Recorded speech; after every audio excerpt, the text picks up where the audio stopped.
দাও, তবু এই দিনের দাওয়াত থেকে আমি সরে যাব না।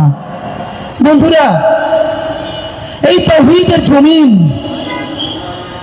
ডেন্সলি পপুলেটেড ছোট্ট 56,000 বর্গমাইলের একটা জমিনে, 18 কোটি জনতার এই জমিনে শেরে বাংলা ভাসানী নবাব স্যার সলিমুল্লাহদের এই লড়াইয়ের পরে, সর্বশেষ শহীদ প্রেসিডেন্ট জিয়াউর রহমানের পরে আমরা দেশপ্রেমিক সৎ সাহসী কোনো স্টেটসম্যান পাই নাই। গত 40 বছর যারা এই জনপ্রিয় হয়েছে, এই জনপ্রিয়তারে সেল করে আমাদের দেশটার স্বাধীনতারে কেজি ধরে বিক্রি করে দিচ্ছে। আপনি ভাবেন, লক্ষ লক্ষ মানুষ জড়ায় ধরে বলে, ইনবক্সে বলে, চিঠি দেয়, ভাই ওইরকম থাকেন, আমি খুশি হই না।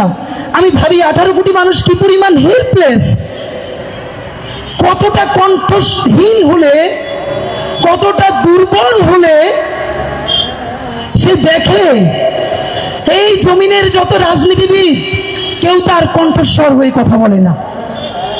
যারাই সে ভালোবাসে সেই তারই বিক্রি করে দেয়। বন্ধুরা,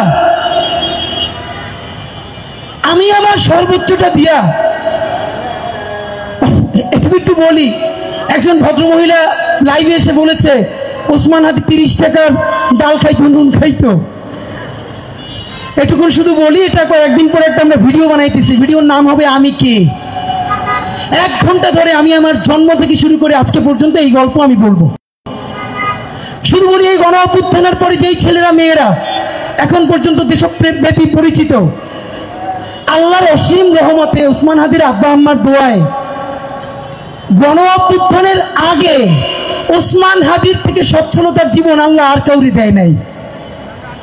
আমি যখন ভার্সিটির ফার্স্ট ইয়ারে পড়ি, তখন থেকে সাইফুরসের পান্থপথ এবং মৌচাক ব্রাঞ্চের আমি সব থেকে জনপ্রিয় টিচারদের একজন।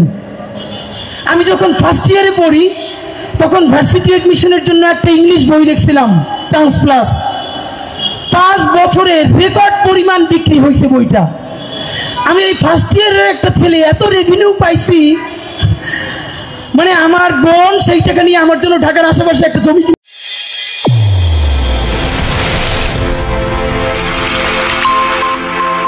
চ্যানেল A1 হৃদয়ের স্পন্দন।